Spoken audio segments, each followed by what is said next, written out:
এই ওয়াকার সাহেব অথবা আর যদি কোনো কিছু করার চেষ্টা করে শত শত কোটি টাকার বস্তা বিনিময়ে এই ক্রিমিনাল শুটারদেরকে জামিন করিয়ে দিচ্ছে।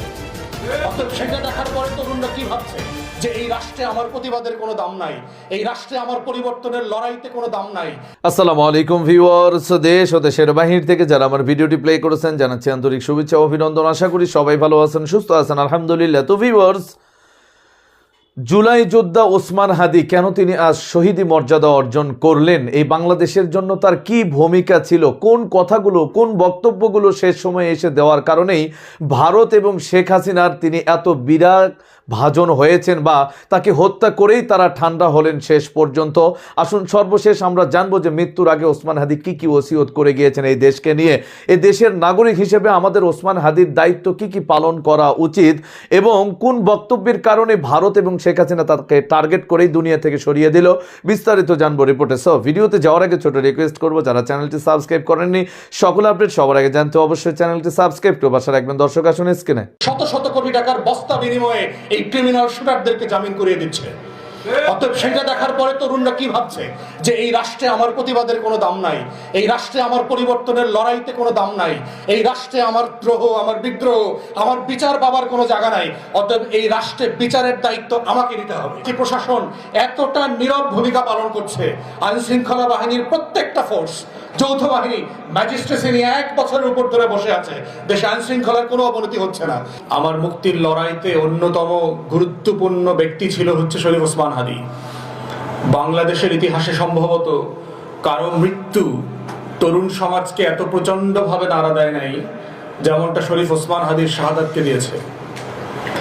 এবং এই ক্ষোভটাকে কেন্দ্র করে যেন সাবোটিয়াররা, যারা মানে প্রভোকেচিওর আছে, যারা এজেন্ট প্রভোকেচিওর আছে, যারা মানে উস্কানি দেয়, যারা ট্র্যাপ তৈরি করে, সেইটা করে যেন রাষ্ট্রকে অস্থিতিশীল করতে না পারে, সেই জায়গাটা আমাদের মাথায় রাখাটা খুব জরুরি। সার্টেনলি আমরা এটার বিরুদ্ধে প্রতিবাদ করব, আমরা বিচার চাইব, আমরা বারবার গণমাধ্যমের সমালোচনা করব, বুদ্ধিজীবীদের সমালোচনা করব, আমরা বাংলাদেশ রাষ্ট্রটাকে যে প্রশাসনিক দালালরা, ভারতের চররা বসে ভিতর থেকে ঘুণ পোকার মতো খেয়ে যাচ্ছে তাদের সমালোচনা করব। এবং সেই যৌক্তিক সমালোচনার বাইরে এমন কোনো প্রতিবাদ আমরা এবং আমাদের দল থেকে আমরা কখনোই সমর্থন করব না যেটা দিন শেষে আমার রাষ্ট্র কাঠামোকে দুর্বল করে দেবে। যেই রাষ্ট্রকে আমি বিনির্মাণ করতে চাই, যে রাষ্ট্রকে আমি তৈরি করতে চাই, যে রাষ্ট্রকে আমার জনগণের করতে চাই, সেই করাটার মধ্যে হোঁচট খেতে হবে এমন কোনো কাজ, বক্তব্য, স্টেটমেন্ট, ফেসবুকের স্ট্যাটাস, কোনো কিছুকে আমরা সমর্থন করি না।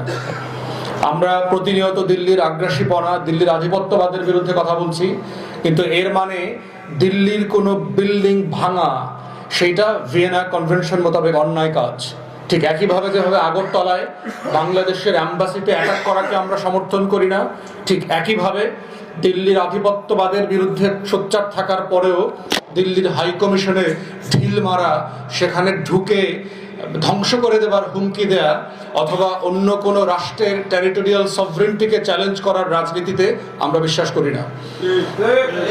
অতএব রাজনীতিটা একটা সেন্সেবল জায়গাতে আমার এই পলিটিক্সটা করতে হবে। কোথায় প্রতিবাদ করতে হবে, কার বিরুদ্ধে প্রতিবাদ করতে হবে, কোন ভাষায় এবং কোন মাত্রায়, সেই মাত্রা জ্ঞানটা থাকার মধ্যেই হচ্ছে রাষ্ট্রের নাগরিক হয়ে ওঠা, রাজনৈতিক দল আকারে, ব্যক্তি আকারে সচেতন ভূমিকা পালন করার দায়। এবং এই দায়টা সবসময় বেশি থাকে যখন রাষ্ট্র একটা ক্রিটিক্যাল জায়গাতে থাকে, একটা ক্রান্তি লগ্নে থাকে। এবং আমরা এমন একটা সময়ে বাস করছি যেই সময়টাতে আমাদের শত্রুরাই চাচ্ছে যে এই রাষ্ট্রটাকে কিভাবে এলোমেলো করে দেওয়া যায়, অরাজকতা তৈরি করা যায়। আপনারা এসালমের সাথে শেখ হাসিনার মিটিংয়ের কথা জানেন। 4000+ কোটি টাকা ইনভেস্ট করা হচ্ছে শুধুমাত্র বাংলাদেশটাকে অস্থিতিশীল করবার জন্য, অরাজকতা তৈরি করবার জন্য। অতএব এই যে যত ভাঙচুর দেখছেন, এই ভাঙচুরের মধ্য দিয়ে ইনকিলাব আসলে জিন্দাবাদ হবে না। এটা হচ্ছে ভারতের রাজনীতি, দিল্লির আধিপত্যবাদের যে উস্কানি, সেটা সফল হওয়ার সম্ভাবনা বেশি হবে। অতএব কোন জায়গায় প্রতিবাদ করতে হবে, কোন মাত্রায় প্রতিবাদ করতে হবে, কার বিরুদ্ধে প্রতিবাদ করতে হবে, সেই জায়গাটা আমাদের বোঝাটা খুব জরুরি। সাংবাদিকদেরকে এক জায়গাতে আটকে পড়ে দগ্ধ হয়ে মরে যাওয়ার প্রতিবাদের ভাষা হইতে পারে না, এটা প্র্যাকটিক্যাল না। কিন্তু আমরা গণমাধ্যমের যে ফ্যাসিবাদী আচরণ ছিল গত 16 বছর, সেটা অবশ্যই প্রতিবাদ করব। এবং এই গণমাধ্যম কিভাবে বাংলাদেশে জঙ্গি নাটক করেছে, এই গণমাধ্যম কিভাবে দিল্লির আধিপত্যবাদের বয়ান কায়েম করেছে, এই গণমাধ্যম গবেষণা সংস্থাগুলো কিভাবে দিল্লির কাছে বিনামূল্যে ট্রানজিট দিলে আমরা সিঙ্গাপুর হয়ে যাব, সেই গল্প আমাদেরকে শিখিয়েছে। এই গণমাধ্যম কিভাবে আমাদের দেশের আলেম ওলামায়ে কেরামদেরকে হত্যাযোগ্য করে তুলেছে। এই গণমাধ্যম বাংলাদেশের গবেষণা সংস্থাগুলো বাংলাদেশকে কিভাবে একটা জঙ্গি রাষ্ট্রের তকমা দিয়ে সারা পৃথিবীতে পরিচয় করিয়ে দিয়েছে, তার প্রত্যেকটা বিষয় আমাদেরকে এক্সপোজ করতে হবে, সকল গণমাধ্যমের যারা যারা এই কাজ করেছেন। কিন্তু এর মানে এটা না যিনি এটা তৈরি করেছেন তাকে না আগুনে পুড়িয়ে মেরে ফেলার বন্দোবস্ত করতে হবে, এটা প্রতিবাদ না। এটা আমাদের ধর্ম, বিশ্বাস, এটা আমাদের কালচার, এটা গণতন্ত্র, কোনো কিছুর গ্রামারের মধ্যে পড়বে না।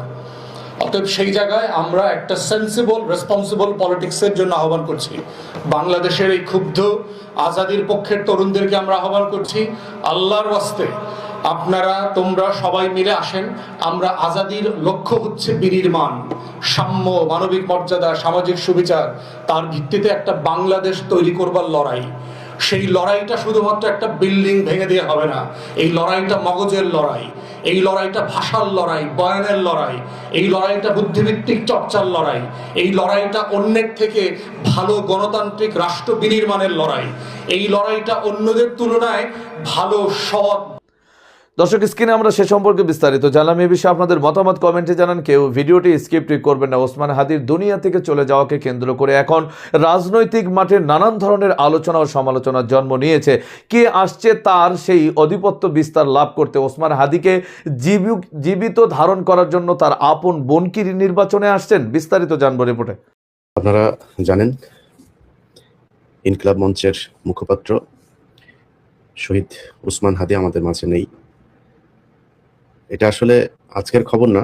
যখন প্রথম এই ঘটনাটা ঘটেছিল, এটা ঢাকা মেডিকেলে যখন অপারেশনটা হয়, সেখানে এক অপারেশনে থাকা এক ডাক্তারের সাথে কথা হয়েছিল। তিনি যেটা বলেছিলেন যে এটা আসলে মানে বাঁচার সম্ভাবনা একেবারে নেই বললেই চলে। তারপরে মূলত তারা ইউনাইটেড হসপিটাল, এই এভারকেয়ার হসপিটালে যেটা নিয়ে গিয়েছিল একটা বেটার লাইফ সাপোর্ট দেওয়ার জন্য, এর বাইরে কোনো কিছু না। যেই মানুষগুলোর রক্তের বিনিময়ে তুই এই স্বরাষ্ট্র উপদেষ্টা হয়েছিস, তোর এই স্বরাষ্ট্র উপদেষ্টা হওয়ার পরে সেই মানুষগুলো নিরাপত্তা দিবি না?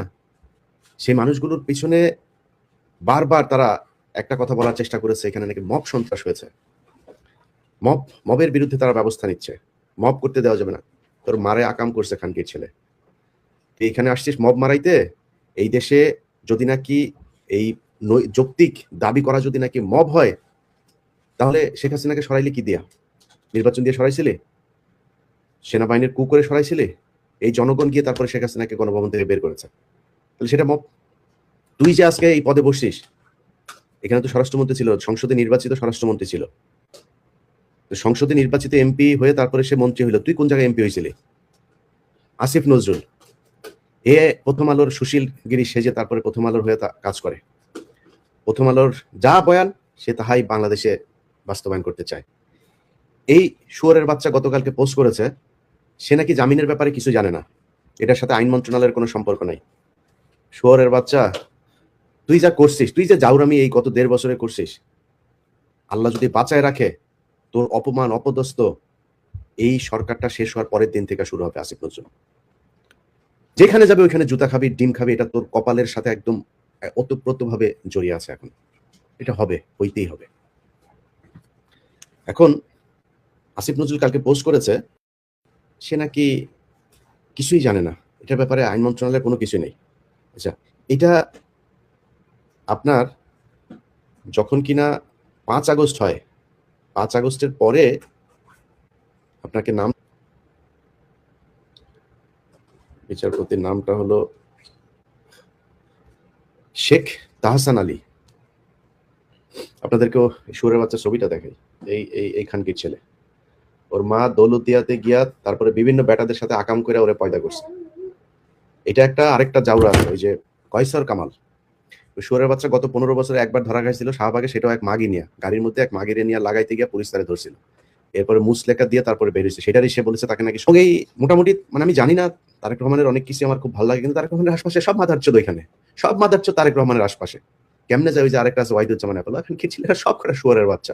এই শুয়োরের বাচ্চাগুলো সব পাশে পাশে গিয়া তারপরে এদেরকে এই কায়সার কামাল আর এই শুয়োরের বাচ্চা এই দুইটাই মিলে এই এর বেঞ্চে আপনার এই হাইকোর্ট থেকে ও জামিনটা হয়েছে। এই আজকে যে হাদির করা হলো, হাদিকে যে মারা হলো, এই তো জেলে থাকার কথা।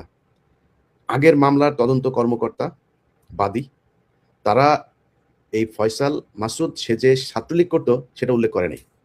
উল্লেখ কেন করেনি? আগের থেকে প্রিপারেশন, যে উল্লেখ করলে তারা তো জামিন হবে না, জামিন নিতে কষ্ট হবে। আওয়ামী লীগ যদি হয়, সে ডাকাতির মামলায় অস্ত্র সহ আটক হয়েছে, কেন্দ্রীয় কমিটিতে সে পদে ছিল, সে জামিন পাইলো কিভাবে? এখন আসিফ নজরুল কিচ্ছু জানে না। আসিফ নজরুল, খানকির ছেলে, তুমি যে বিচারপতিদেরকে যে তুমি করলা, তুমি যে নিয়োগ দিলা, এই বিচারপতিরা তোমার মার শাটার ভিতর দিয়ে আসছিল, মাদার চোদ, কোন দিক দিয়ে আসছিল? শুয়ারের বাচ্চারা কোথাকার। গায়ে লাগে না খানকির ছেলেরা? এই মানুষগুলো রক্তের উপরে দাঁড়ায়, তারপরে তোরা উপদেষ্টা হইছিস, তোরা বড় বড় পদে বিচারপতি হয়েছে। এই খানকির পোলা, এই যে তাহসান, শুয়ারের বাচ্চা 5 তারিখের পরে সেইখানে এই তাকে বিচারপতি নিয়োগ করা হয়েছে, জামিন দিয়ে দিচ্ছে। সে যার রক্তের বিনিময়ে বিচারপতি হইলো, সেই লোকটারে, সেই মানুষগুলির খুন করার জন্য খুনিরে সে জামিন দিল। এবং এরপরে তার কি হবে? এরপরে সে বের হয়ে যাবে, চলে আসবে, সবকিছু তাদের প্রি প্ল্যান্ড। এইভাবেই হয়েছে। এখন ভাই আসলে খুব বিধ্বস্ত অবস্থায় আছি ভাই। বিশ্বাস করেন, 5 তারিখের পর থেকে আজকে পর্যন্ত আসিফ নজরুলের সাথে আমার কোনো ব্যক্তিগত সমস্যা আছে, স্বরাষ্ট্র উপদেষ্টার সাথে আমার ব্যক্তিগত সমস্যা আছে, এই কয়সার কামাল আমার সাথে ভালো সম্পর্ক ছিল, এই অ্যাটর্নি জেনারেল ও ভালো সম্পর্ক ছিল। আরে ভাই, তোরা মানুষের চোদা রে, মাদার চোদেরা, মানুষের চোদা তোরা। মানুষ তোদেরকে তোর মারে লাগায়া জন্ম দিছে এই দুনিয়ার ভিতরে। যদি তাই হইতো, তোরা মানে এই কাজগুলি করলে কিভাবে? একটা মিনিমাম একটা মানে এই মানুষের যেই এই থাকে, মানে বর্ডার লাইন থাকে, এইটুকু মনুষ্যত্ববোধ তোরা দেখাইছে। টাকা পয়সার অভাব আছে, কয়সার কামাল বস্তায় ভরে ভরে টাকা নিয়ে গিয়েছে। দর্শক, স্ক্রিনে আমরা সে সম্পর্কে বিস্তারিত জানলাম। সো ভিডিও এই পর্যন্ত। ভালো লাগলে লাইক অ্যান্ড কমেন্ট করবেন। দেশের সকল আপডেট সবার আগে জানতে অবশ্যই চ্যানেলটি সাবস্ক্রাইব করে পাশে রাখবেন। দেখা হবে পরবর্তী ভিডিওতে ইনশাআল্লাহ। আসসালামু আলাইকুম ওয়া রাহমাতুল্লাহ।